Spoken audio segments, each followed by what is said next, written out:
Apa itu kanonik? Aku tidak tidur semalaman. Tubuhku berat, tapi pikiranku menolak istirahat. Aku terus bertanya-tanya, apakah ia benar-benar akan membiarkanku pergi ke rumah mamaku, atau ini hanya janji lain untuk menahanku malam ini.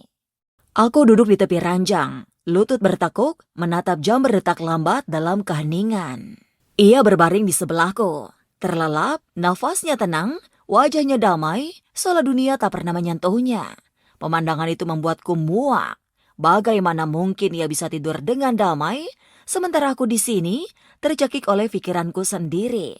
Bagaimana bisa wajahnya tampak begitu polos ketika aku sudah membencinya dengan seluruh diriku. Kurasa sebenarnya sejak ia pertama kali memintaku mengirim foto-foto itu, mungkin bahkan sejak hari itu, ia merampas sesuatu yang tak pernah bisa kurebut kembali. Rasa cintaku padanya sudah mati. Apapun yang dulu kupikir cinta, sudah terkubur saat itu juga. Berganti dengan kebencian yang tumbuh diam-diam di setiap sudut tubuhku. Ketika matanya akhirnya terbuka, ia melihatku duduk di sana menatapnya. Sekilas ia tampak kaget. Lalu tersenyum lembut, senyum yang dibuat-buat penuh latihan. Ia mengulurkan tangan untuk menyentuhku pelan, seolah bangga. Karena aku masih di sana, masih patuh, seolah diamku adalah bukti bahwa aku miliknya. Ia bangkit perlahan, wajahnya tetap tenang seolah tak terjadi apa-apa, dan mulai menjelaskan dirinya sendiri. Seperti guru yang sedang memberi nasihat. Ia berkata, alasan ia tidak mengizinkanku pergi ke rumah mamaku semalam adalah karena seorang istri tidak boleh meninggalkan rumah ketika keadaan sedang tidak baik. Suami dan istri harus menyelesaikan masalah dulu. Kabur hanya membuat segalanya lebih buruk. Apalagi kalau orang lain ikut campur. Kalimat itu diulangi lagi dengan sabar, seperti sedang mengingatkanku pada aturan yang kulanggar.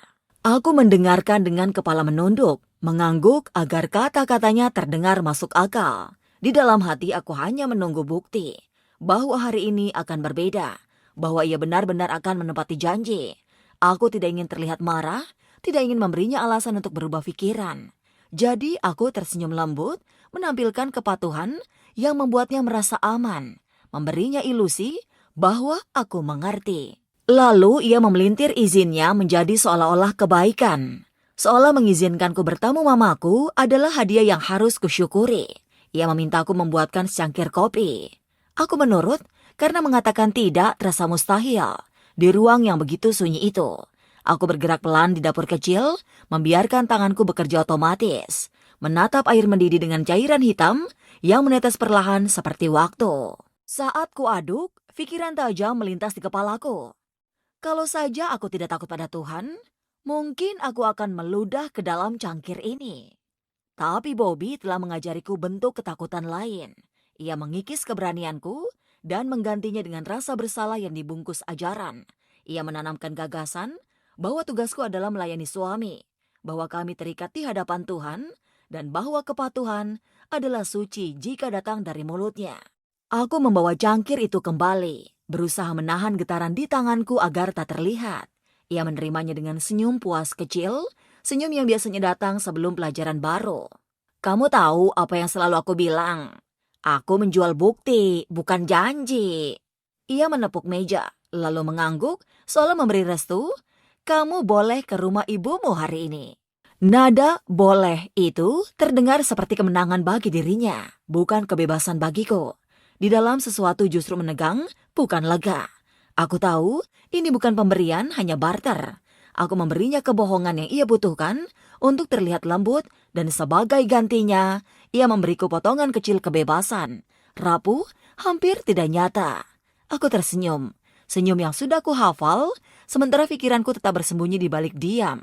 Di tempat kebencianku menyala pelan-pelan. Ia menambahkan satu syarat lagi. Suaranya lembut tapi nadanya perintah. Ingat, jangan mengeluh. Jangan cerita macam-macam soal masalah pribadi kita. Tugasmu bikin mamamu terima aku lagi. Ceritanya harus indah, harus rapi. Aku hanya mengangguk, ingin cepat-cepat pergi sebelum ia berubah pikiran. Aku hanya ingin pulang ke mamaku, ke adikku Jeremy, ke makanan rumah, ke satu ruangan sederhana yang berisi cinta yang nyata. Aku ingin istirahat dari wajah Bobby, dari suaranya, dari tuntutannya, dari keberadaannya. Hanya satu nafas jujur di meja makan mamaku sebelum aku harus kembali tersenyum pura-pura. Sepanjang perjalanan, aku berdoa pelan, memohon agar kali ini ia tidak mengingkarinya lagi. Agar benar-benar membawaku ke apartemen mamaku tanpa drama. Setiap beberapa detik aku meliriknya dari sudut mata, mencari tanda kecil bahwa janji ini sungguh.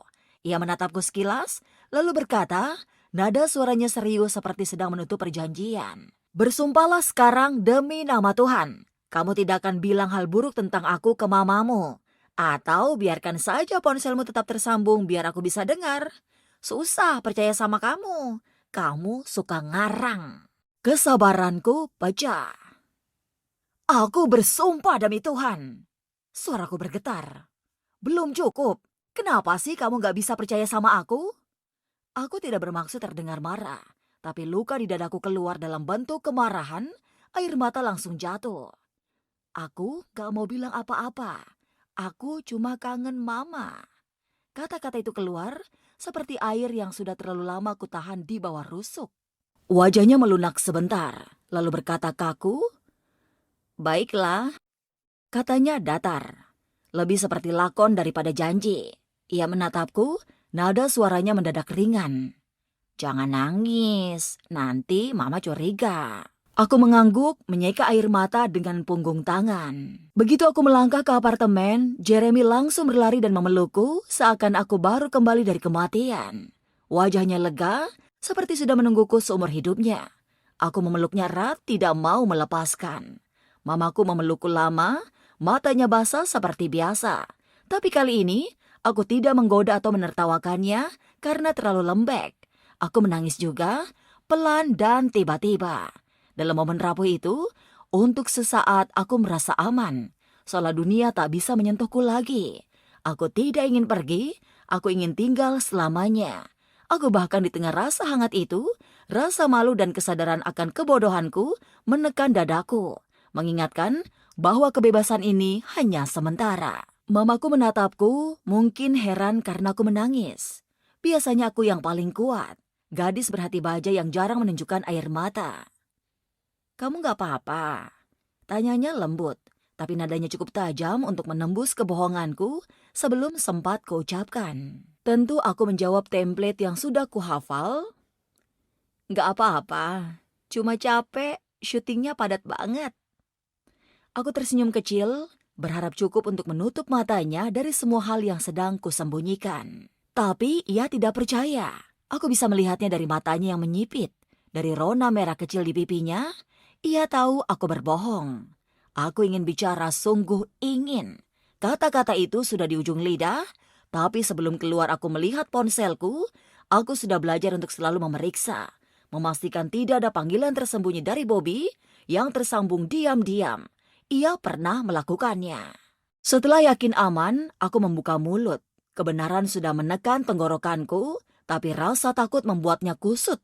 Aku bahkan tidak tahu harus mulai dari mana.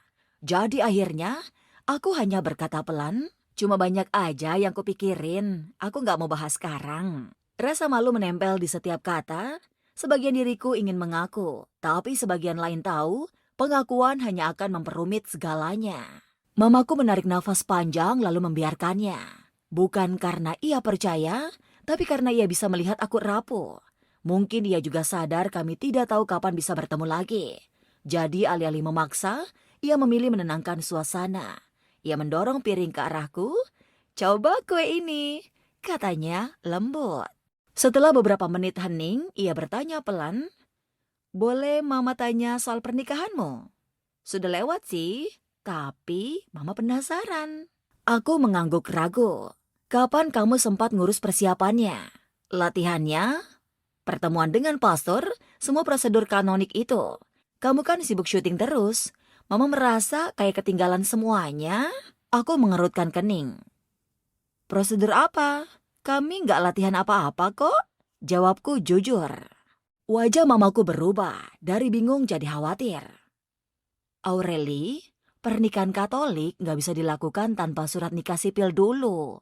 Itu berarti ada yang nggak beres kalau tetap dijalankan. Dan lebih dari itu, harus ada proses kanonik." Ia mendekat, menurunkan suaranya. "Artinya kamu dan calonmu harus wawancara dengan pastor. Ditanya kesiapanmu, imanmu, keluargamu, dan kebebasanmu untuk menikah. Itu wajib sebelum gereja menyetujui upacara. Kamu nggak lakukan itu?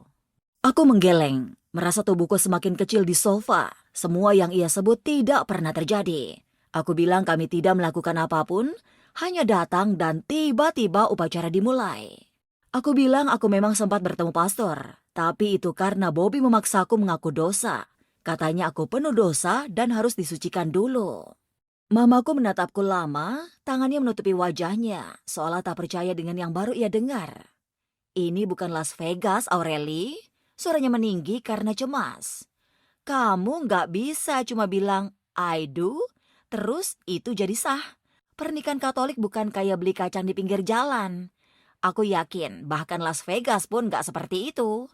Ia berdiri, berjalan mondar-mandir di ruangan kecil itu, wajahnya penuh ketidakpercayaan. Kedengarannya dia menjebakmu, membuatmu percaya kamu miliknya, supaya kamu nggak bisa kabur. Ia menatapku lama, lalu bertanya pelan. Kamu benar-benar mau menikah dengannya waktu itu? Janji yang kubuat pada Bobby untuk tidak menceritakan apapun yang buruk tentangnya terasa mengganjal di tenggorokanku. Aku merasa kebohongan itu berat seperti batu, tapi bibirku tak sanggup menahannya. Tanganku mulai gemetar, air mata turun lagi, pelan tapi tak terbendung. Mamaku duduk di sebelahku di sofa. Diam sebentar lalu berkata dengan hati-hati, boleh mama ketemu pastornya? Mama cuma mau paham. Aku menatapnya dan mengangguk perlahan. Bagaimana kalau selama ini aku sebenarnya tidak pernah jadi miliknya sama sekali?